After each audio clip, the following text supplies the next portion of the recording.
Good afternoon. Thank you, Wayne and Michael, for the invitation. It's really good to be here.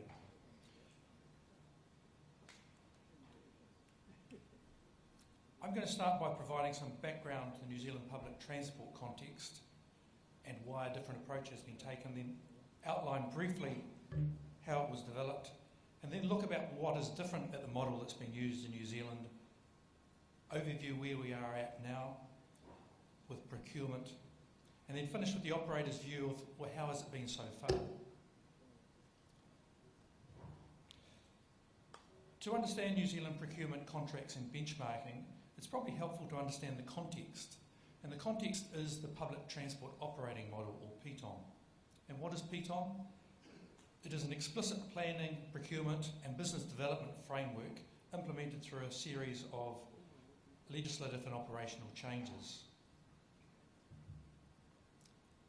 PTOM has a big emphasis on partnering as an approach to the planning and delivery of public transport by regional councils, and they're the entity responsible for the planning, procurement, funding and monitoring of public transport services, and the partnership should be with the regional council and the bus operators. This partnering is supposed to recognise the complementarity of what each party brings to the table.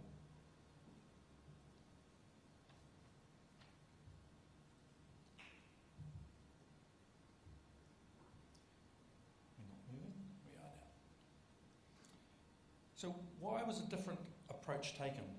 And what was the problem that PTOM was supposed to be solving? There are a number of problems with the planning and delivery of public transport. Regional councils were increasingly frustrated that the system constrained their ability to make changes and actually deliver on what they wanted to deliver. There had been limited new investment in vehicles because many operators had been on short-term contracts or contract extensions. And that was mainly because the legislation had changed but not been implemented. So the main issues were that government subsidies were increasing much faster than patronage. So the rate of increase of subsidies was much higher than the rate of increase of patronage. There was gaming of commercial registrations to minimise competition and to maximise subsidies. New Zealand urban public transport services were perceived as being of a relatively low quality, and there was a limited ability for councils to plan, coordinate and create an integrated public transport system.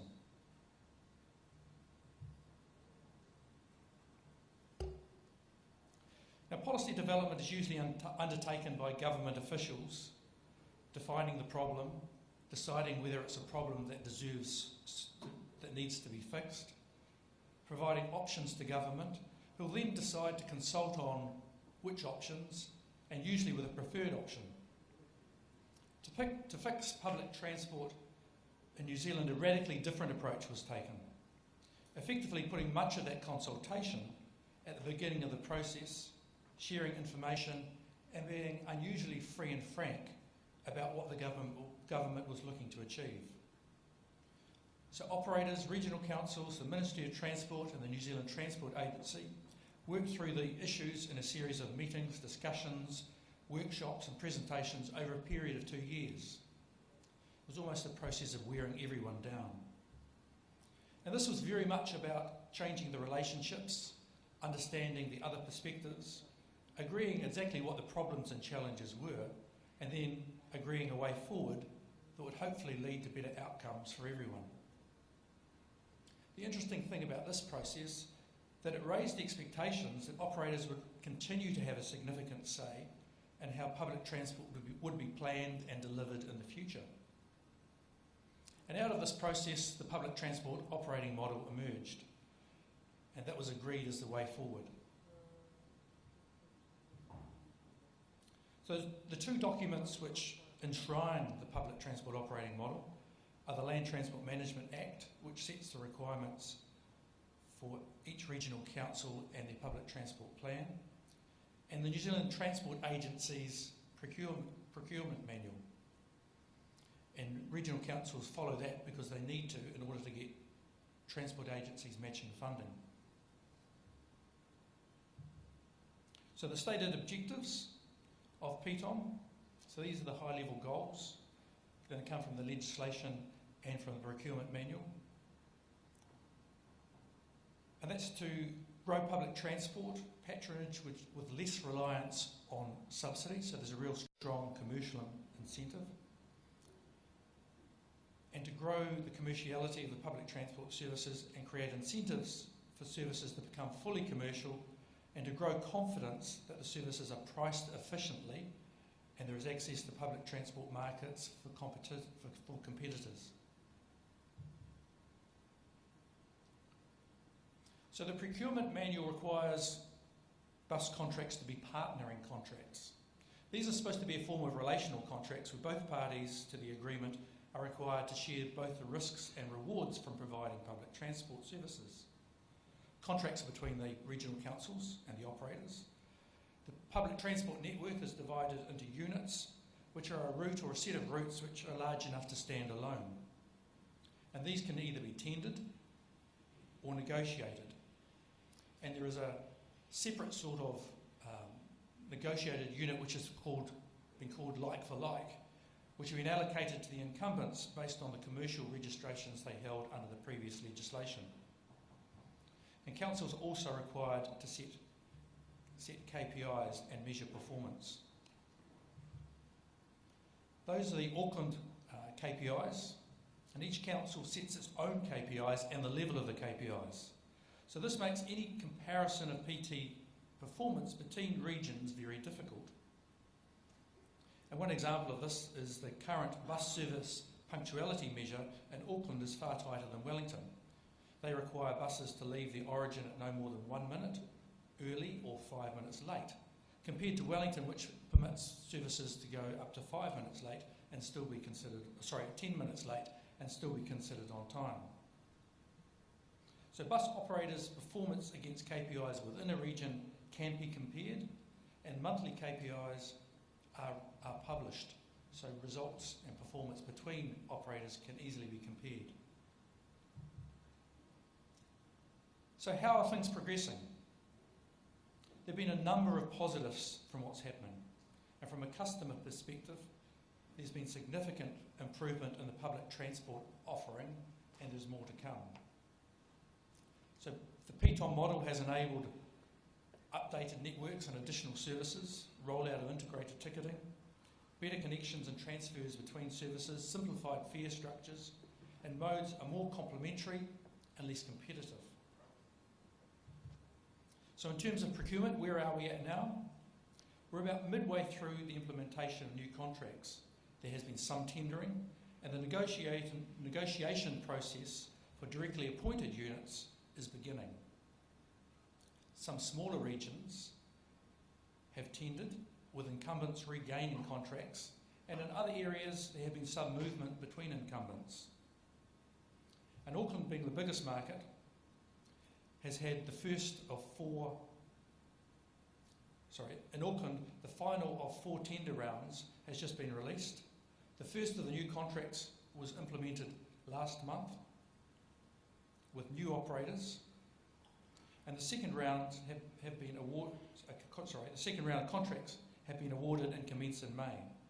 The third round is being evaluated now with a 2017 commencement date. In Auckland so far, 10 of the 12 units have gone to new operators. The interesting thing was, with the awarding of the first contracts, Auckland Transport announced that tendering was providing a $3.1 million saving, with a 21% increase in hours and a 15% increase in kilometres. The interesting thing about that is it makes no allowance for the cost of transition, additional administration costs, or the disruption to services. One of the outgoing operators in Auckland, 2 weeks before the end of the contract period, announced to Auckland Transport that they were unable to continue to offer services because they'd lost too many staff to continue.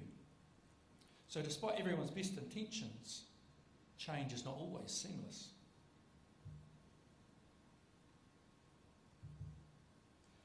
So I thought to summarise, I'd give you the operator's perspective directly from them. And these comments are direct quotes from operators who I asked for an assessment of where are we at in terms of procurement and how do you think it's gone so far. So the first one is many of the expected PTOM mechanisms, such as league tables, the financial incentive mechanisms, and annual business planning developed through the PTOM policy development process, are outlined in the draft contract, but are overlaid with overly prescriptive specifications, requirements, performance expectations and penalties. This, together with the other parts of the contract, creates a contractual relationship that is more a highly specified short-term service delivery arrangement than a contract that establishes a long-term partnering relationship in a complex and dynamic environment where success is dependent on a collaboration and the contribution of each party. Second comment, a lack of sharing of procurement approaches between councils not only leads to council waste and corresponding New Zealand Transport Agency waste, but also leads to operator inefficiencies. The amount of time spent on tender preparations, answering the same questions but uniquely different to every council, is wasteful given that they are largely wanting the same outcome. There must be a staggering amount of legal expenses duplicated amongst councils unnecessarily. The New Zealand Transport Agency should have taken a greater lead on this and set up some ground rules. And the last couple of comments. The lack of coordination between councils and the timing of tenders has led to some operators having to choose where they tender, reducing opportunities for operators and diluting the competitive effects of tendering. And the concept of a New Zealand standard urban bus has all but disappeared, with each council specifying different requirements. This has undermined the opportunity for a more efficient vehicle supply, greater scale and improved value for money.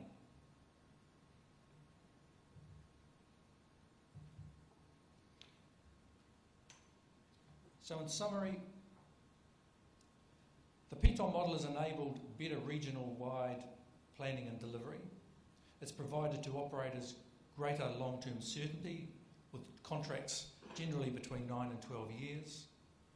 It's given operators more financial risk with KPIs, abatements and penalties. It's created little financial incentive for patronage growth. There's less operational control as contracts are highly specified, and there's less opportunity to innovate. So overall that assessment has some positive elements, but there are a number of shortfalls, and I suppose operators are generally disappointed with where we've got to. Whether this improves and it's just a stage, it's difficult to say.